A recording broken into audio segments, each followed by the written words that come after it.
অনেকদিন আগেকার কথা। নারদ মুনি ভগবান বিষ্ণুর ধ্যানে একেবারে লীন হয়ে গেলেন। ওং নমো ভগবতে বাসুদেবায়। ওং নমো ভগবতে বাসুদেবায়। ওনার এই তপস্যা দেখে দেবরাজ ইন্দ্র ভয় পেয়ে গেলেন। এ আমি কি দেখছি? নারদ মুনি তার তপের বলে স্বর্গপ্রাপ্তি করতে চাইছেন না তো? হে কামদেব, তাড়াতাড়ি করুন, স্বর্গের অপ্সরাদের দ্বারা নারদের তপস্যা ভঙ্গ করার ব্যবস্থা করুন। সুনিশ্চিত করুন যাতে তার ধ্যান সাধনা সবকিছু বিঘ্নিত হয়ে যায়। আপনি যা বলেছেন তাই হবে গুরুদেব। কামদেব স্বর্গের অপ্সরাদের সঙ্গে নারদ মুনির সামনে নৃত্য পরিবেশন করলেন, কিন্তু নারদ মুনির ওপর এর কোনো প্রভাবই পড়ল না। তখনই নারদ মুনির অন্তর্মনে ভগবান বিষ্ণু কামদেবের তপস্যা ভঙ্গ করার চেষ্টার কথা জানিয়ে দিলেন। নারদ, সাবধানে থেকো, কামদেব তোমার ধ্যান তপস্যা ভঙ্গ করতে আসছেন। নারদ মুনি চোখ খুললেন আর কামদেবের ওপর ক্রোধিত হয়ে বললেন, হে কামদেব, তুমি আমার তপস্যা বিঘ্নিত করতে চাইছো কেন? আমি তো দুনিয়ার কল্যাণের জন্য তপ করছি, যাতে নারায়ণ অবতার রূপে এসে রাবণকে বধ করেন। আপনি কেন আমার তপস্যা ভঙ্গ করতে চলে এলেন? আমায় ক্ষমা করে দাও নারদ মুনি, আমি বড় ভুল করে ফেলেছি। তখনই ইন্দ্রদেব ওখানে উপস্থিত হয়ে নারদ মুনির কাছে ক্ষমা চেয়ে নিলেন। আমায় ক্ষমা করে দেবেন নারদ মুনি, আমি কামদেবকে আপনার তপস্যা ভঙ্গ করতে পাঠিয়েছিলাম। আমি সবচেয়ে বড় তপস্বী, কেউ আমার তপস্যা ভঙ্গ করতে পারবে না।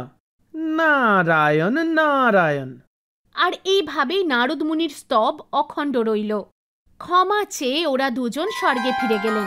নারদ মুনি, যে কামদেবের মায়াকে জিতে নিয়েছিলেন, নিজেকে খুবই শক্তিশালী মনে করতে থাকলেন। ওনার মনে অহংকারের বীজ বপন হয়ে গেল। উনি ভাবতে থাকলেন যে উনি মোহ মায়ার ঊর্ধ্বে, আর কেউই ওনার সাধনায় বাধা দিতে পারে না। এই অহংকার নিয়ে নারদ মুনি ভগবান শিবের কাছে পৌঁছলেন। ওখানে উনি নিজের বিজয়ের কথা জানালেন। আসুন দেবর্ষি নারদ, কৈলাসে আপনাকে স্বাগত। বড়ই প্রসন্ন দেখাচ্ছে আপনাকে। আমিও জানতে চাই আপনার এই খুশির কারণ কি? প্রভু, আজ আমি বড় খুশি হয়েছি, কারণ আজ আমি কাজ সম্পন্ন করতে পেরেছি। আমি সত্যি বলছি প্রভু, কামদেবের যে বাণে আপনি ঘায়েল হয়েছিলেন, কামদেবের সেই বাণ আমার প্রতি একেবারেই কাজ করেনি।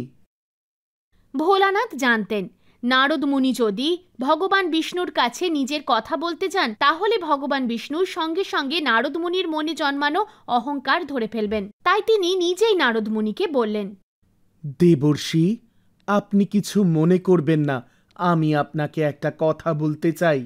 আপনি এই কথা তো আমায় বলেছেন, কিন্তু নারায়ণ শ্রীহরি বিষ্ণুকে এ কথা বলবেন না, অন্যথা আপনি ঘোর সংকটে পড়ে যাবেন। নারায়ণ নারায়ণ। শিব ঠাকুরের কথা অমান্য করে নারদ মুনি বিষ্ণু লোকের দিকে এগোলেন। যখন নারদ মুনি বৈকুণ্ঠে পৌঁছলেন, ওনার মনে অহংকার চরম সীমায় ছিল। উনি ভগবান বিষ্ণুকে নিজের বিজয়ের কাহিনী শোনাতে শুরু করলেন। অহংকারে ওনার মুখ উজ্জ্বল হয়ে উঠল। নারায়ণ নারায়ণ। প্রভু, আজকের দিন আমার জন্য বিজয়ের প্রতীক হয়ে রইল। আমি সেটাই করে দেখিয়েছি যা মহাদেবও করতে পারেননি। হ্যাঁ, আমি কামদেবকে হারিয়ে দিয়েছি, যিনি আমার সাধনা ভঙ্গ করতে এসেছিলেন। ওনার ছলনা আমার প্রতি কোনো কাজই করেনি। আমি ওনার প্রতি এমন নজরে দেখেছি যে উনি ওনার তীর নিয়ে ফিরে যেতে বাধ্য হয়েছেন। মহাদেবকে গিয়ে যখন আমি এই বিজয়ের কথা বলি, ওনার তো রঙই বদলে গেল। হে ভগবান, কামকে নিজের বশে আনা সহজ নয়। কামদেবের বিপরীতে বিজয় লাভ করা যার তার কাজ হতে পারে না। এজন্য এমন শিক্ষা আমি কামদেবকে দিয়েছি যে উনি আর দ্বিতীয়বার আমার সামনে এসে দাঁড়াতেই পারবেন না। ভগবান বিষ্ণু নারদ মুনির মনে জন্মানো অহংকার বুঝতে পেরে গিয়েছিলেন, আর উনি স্থির করলেন যে উনি নারদ মুনিকে এই অহংকার থেকে মুক্তি দেবেন। বৈকুণ্ঠ থেকে নারদ মুনি যখন ফিরছিলেন, উনি রাস্তার মধ্যে এক খুব সুন্দর নগর দেখতে পেলেন, যেখানে খুব বড় রাজমহল ছিল। এই নগরই ভগবান বিষ্ণু নিজের মায়া দিয়ে তৈরি করেছিলেন। নারদ মুনি নিজের চিন্তায় হারিয়ে গিয়ে কিছু বুঝতে পারছিলেন না। ওই নগরের রাজমহলে উনি পৌঁছলেন। রাজা ওনাকে স্বাগত জানালেন আর নিজের পুত্রীকে ডেকে নারদ মুনিকে বললেন, দেবর্ষি, এ হলো আমার আদরের কন্যা বিশ্বমোহিনী, আমার একমাত্র সন্তান, আমার রাজ্যের ভবিষ্যৎ। আমি এর জন্য এক যোগ্য স্বামীর সন্ধানে রয়েছি। কৃপা করে আপনি এর হাতের রেখা পড়ে বলুন যে ওর ভবিষ্যৎ কোন দিশায় এগোবে। নারদ মুনি রাজকুমারী বিশ্বমোহিনীর সৌন্দর্যতায় মুগ্ধ হয়ে নিজের বৈরাগ্যকেও পেছনে ফেলে দিলেন। মহারাজ, আপনার কন্যা তো এতই মনোমোহক যে যেই একে বিয়ে করবে সেই গোটা দুনিয়ার ঈর্ষার কারণ হয়ে দাঁড়াবে। রাজকুমারীর মা বললেন, দেবর্ষি, আপনি আমার মেয়ের ভবিষ্যতের কথা আমায় জানান। মহারানী, এখনো আপনার কন্যার ভবিষ্যৎ নির্ধারণ হয়নি। যখন সঠিক সময় হবে আপনি নিজেই তা জানতে পারবেন। উনি বৈকুণ্ঠ ফিরে গেলেন আর ভগবান বিষ্ণুকে বললেন, প্রভু, বিশ্বমোহিনী অত্যন্ত সুন্দর আর তার স্বয়ম্বর আয়োজিত হতে চলেছে। মা, আমি বিশ্বমোহিনীর সৌন্দর্যে মোহিত হয়ে গেছি আর ওকে বিবাহ করতেও চাই। নারদ, এ বিচার তো শ্রেষ্ঠ, কিন্তু বিশ্বমোহিনীকে বিবাহ করতে গেলে আপনাকে তো স্বয়ম্বরে অংশগ্রহণ করতে হবে। স্বয়ম্বরে আপনার সমকক্ষ আর কে আছে? আর বিশ্বমোহিনী আপনি থাকতে অন্য কারোর গলায় কেন বরমাল্য প্রদান করবেন? প্রভু, আমার চিন্তা এটাই যে স্বয়ম্বরে অনেক আকর্ষণীয় রাজকুমার থাকবেন। আমি এক সাধারণ সন্ন্যাসী, ওনাদের মাঝে কি করে টিকব? আর আমার এই রূপ নিয়ে মোহিনীকে আকর্ষণী বা করব কি করে? এ তো সত্যিই এক সমস্যা মহারিষি। আমার রূপকে এমনই এক অদ্ভুত করে দিন যাতে যেই আমাকে দেখবে দেখতেই থাকবে। হে মুনিশ্রেষ্ঠ, যা আপনার জন্য হবে তা আপনার হিতার্থে হবে। আপনি চিন্তা করবেন না, আপনার ইচ্ছা নিশ্চয়ই পূরণ হবে। আপনার মঙ্গল হোক। নারদ মুনি ভগবান বিষ্ণুর এই শব্দের গভীরতা বুঝতে পারলেন না আর বিয়ের স্বপ্ন দেখতে দেখতে বৈকুণ্ঠ ত্যাগ করলেন। উনি ভাবতে থাকলেন এবার উনি যথেষ্ট আকর্ষণীয় হয়ে উঠেছেন আর রাজকুমারী ওনার গলাতেই মালা পরাবেন। কিন্তু রাজকুমারী অন্য রাজকুমারের গলায় মালা পরিয়ে দিলেন আর নারদ মুনির দিকে তাকালেনও না। ভগবান আমাকে আকর্ষণীয় বানিয়ে দিয়েছিলেন, তাও রাজকুমারী আমাকে পছন্দ করলেন না। আমি সবাইকে পরাজিত করেছি, তাও আমার সাথে কেন এমন হলো? সব রাজারা আমায় দেখে হাসছিলেন কেন?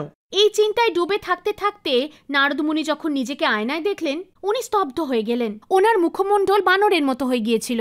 ক্রোধে পরিপূর্ণ হয়ে উনি বৈকুণ্ঠ ফিরে গেলেন, যেখানে উনি ভগবান বিষ্ণুর সঙ্গে রাজকুমারীকেও দেখলেন। এই দেখে শ্রীহরিকে উনি অনেক খারাপ কথা বললেন আর অভিশাপ দিলেন। হে নারায়ণ, আপনি আমাকে বানরের মুখ দিয়ে আমায় উপহাসের পাত্র বানিয়েছেন। আমি আপনাকে অভিশাপ দিচ্ছি, আপনি পৃথিবীতে জন্ম নেবেন আর এই বাঁদরের সাহায্যই আপনাকে নিতে হবে। যেমন আপনি আমাকে স্ত্রী বিয়োগের দুঃখ দিলেন, তেমনি আপনাকেও স্ত্রী বিয়োগের দুঃখ পেতে হবে। ভগবান বিষ্ণু নারদ মুনির কথা শুনে হাসলেন আর তখনই রাজকুমারী মাতা লক্ষ্মীর রূপ নিয়ে নিলেন। এই দৃশ্য দেখে নারদ মুনি বুঝতে পারলেন যে ওই রাজকুমারী আর কেউ নয়, বরং স্বয়ং মা লক্ষ্মী। আর ওই রাজকুমার ভগবান বিষ্ণু ছিলেন। নিজের ভুল বুঝতে পেরে নারদ মুনি ভগবানের কাছে ক্ষমা চাইলেন। নিজের অভিশাপ তো ফিরিয়ে নিতে পারতেন না। শ্রীহরি ওনার বাণীর মান রাখলেন আর শ্রীরাম রূপে অবতার নিলেন এবং মাতা সীতার থেকে বিয়োগ সহ্য করলেন। আর বানর রূপে হনুমানজি ওনাকে সংকটের সময় সাহায্য করলেন। নারদ মুনিকে তো আপনারা জানেনই, যখনই সুযোগ পান উনি সবাইকে উস্কাতে প্রস্তুত হয়ে থাকেন। একবার নারদ মুনি ভোলানাথের সঙ্গে দেখা করতে কৈলাস পর্বত গেলেন, কিন্তু ভগবান ওখানে ছিলেন না, মাতা পার্বতী একাই ছিলেন। নারদ বললেন, নারায়ণ নারায়ণ। মা ওর আসার কারণ জিজ্ঞাসা করলেন। নারদ মুনি বললেন, আমি একটা কাজে এদিক দিয়ে যাচ্ছিলাম, তাই ভাবলাম আপনাদের সাথে দেখা করে যাই, কিন্তু শিবজিকে তো দেখতে পাচ্ছি না। মা বললেন, উনি ভ্রমণে বেরিয়েছেন। নারদ মুনি বললেন, মাতা, আপনি কখনো শিবজির থেকে অমর কথা শুনেছেন? মাতা অস্বীকার করায় নারদ মুনি লাগানি ভাঙানির কথা ভাবলেন। উনি বললেন, এই কথা যে শোনে সে তো অমর হয়ে যায়, কিন্তু আশ্চর্যের ব্যাপার, শিবজি আপনাকে এ কথা কেন শোনালেন না? মাতা বললেন, ভোলানাথ আমাকে শোনাতে চেয়েছিলেন, আমি নিজেই সেসব শুনতে চাইনি। চেহারায় কোনো ভাব প্রকাশ পেল না, কিন্তু মনে মনে উনি সংশয় প্রকাশ করলেন। নারদের ইচ্ছা পূরণ হয়ে গিয়েছিল, তাই উনি চলে গেলেন। শিবজি যখন ভ্রমণ করে ফিরলেন, তখন পার্বতী ওনার থেকে অমর কথা শোনার জন্য জেদ করতে থাকলেন। ভোলানাথ নিজের দিব্য দৃষ্টি দিয়ে দেখলেন নিশ্চয়ই কিছু গন্ডগোল আছে। উনি বুঝতে পারলেন যে নারদ মুনি ওনাকে উস্কেছেন। উনি বললেন, প্রিয়তমা, এখন সন্ধে হয়ে গিয়েছে, ভোরবেলা তোমায় নিশ্চয়ই শোনাবো। ঠিক আছে প্রাণনাথ। সকালে ভোলানাথের যাই ঘুম ভাঙল, পার্বতী কথা শোনার আগ্রহ প্রকাশ করলেন। ভোলানাথ বললেন, কথা শোনার সময় কৈলাস পর্বতে কোনো জীবজন্তু থাকলে চলবে না। ওদের ভাগানোর জন্য ভোলানাথ নিজের ডমরু বাজালেন। ডমরুর ভয়ঙ্কর আওয়াজে পশু পাখিরা সবাই পালিয়ে গেল। যাও, একবার নিরীক্ষণ করে এসো। মাতা কোনো জীব দেখতে পেলেন না, কিন্তু কিছুটা গিয়েই শুক পাখির একটা বাসা দেখতে পেলেন। মধ্যে একটা ডিম পড়েছিল। শুকি দানা সংগ্রহ করতে দূরে চলে গিয়েছিল। মাতা ডিমটা দেখে ভাবলেন, ডিম তো এখনো ফাটেনি, তাই ভয়ের কোনো কারণ নেই। আর উনি ভোলানাথকে কথা আরম্ভ করতে বললেন। শিব ঠাকুর মাতাকে নির্দেশ দিলেন, কথা শোনার সময় মাঝে মাঝে হুঁ দিতে থেকো। শিব ঠাকুর চোখ বন্ধ করে গল্প শুরু করলেন। মা ওনার নির্দেশ অনুসারে হুঁ দিতে থাকলেন। কথা চলাকালীনই শুকির ডিম ফুটে বাচ্চা বেরিয়ে আসে। পাখিটি বাইরে বেরিয়ে এলো। ও ভোলানাথের গল্প শুনতে থাকলো। কথা শুনতে শুনতে মাতার চোখটা লেগে গেল। যখন শুক মাতাকে ঘুমোতে দেখলো, তখন ও কথা শুনতে শুনতে মাঝে মাঝে হুঁ দিতে থাকলো। যখন অমর কথা সমাপ্ত হওয়ার সময় এলো, তখন মাতা পার্বতীর ঘুম ভাঙল। ঘুম ভাঙতেই উনি জিজ্ঞাসা করলেন, এরপরে কি হলো? শিব ঠাকুর বললেন, কথা তো শেষ হয়ে গেছে, মনে হয় তুমি ঘুমিয়ে পড়েছিলে, কিন্তু মাঝে মাঝে হুঁ কে দিচ্ছিল? কে কথা শুনছিল? তখনই ওনার নজর শুক পাখির ওপর গেল। ওকে দেখেই বুঝতে পারলেন এ আমাদের কথা শুনছিল। উনি ক্রোধিত হলেন। ত্রিশূল নিয়ে ওকে মারার জন্য দৌড়তে শুরু করলেন। শুক উড়ে গেল। ভোলানাথ ওর পিছু পিছু দৌড়তে থাকলো।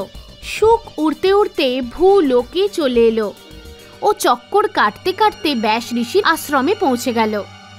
ব্যাসদেবের আশ্রমে ওনার স্ত্রী একটি গাছের নিচে বসেছিলেন। বসে থাকতে থাকতে হাই তোলার জন্য যেই উনি মুখ খুললেন, শুক পাখি মুখে ঢুকে গেল আর ওনার গর্ভে পৌঁছে গেল। ভোলানাথও ওর পিছু পিছু ওনার আশ্রমে চলে এলেন।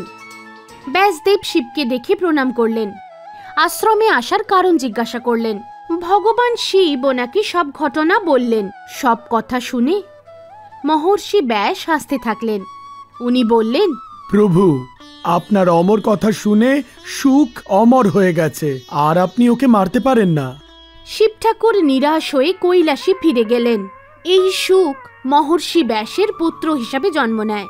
গর্ভেই ও বেদ, উপনিষদ, পুরাণ এসবের জ্ঞান প্রাপ্ত করে।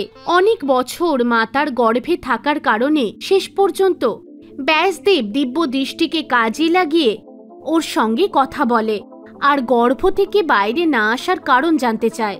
শুক উত্তর দিল, আমি বাইরে এসে মোহমায়ার প্রভাবে পড়তে চাই না, তাই আমি ভেতরেই থাকব। যতক্ষণ না ভগবান শ্রীকৃষ্ণ আমায় আশ্বাস দিচ্ছেন, ততক্ষণ আমি বাইরে আসব না।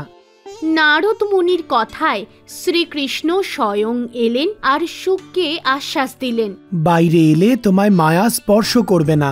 তারপর ও বাইরে এলো আর পিতার কাছ থেকে শ্রী ভগবতের জ্ঞান লাভ করলো।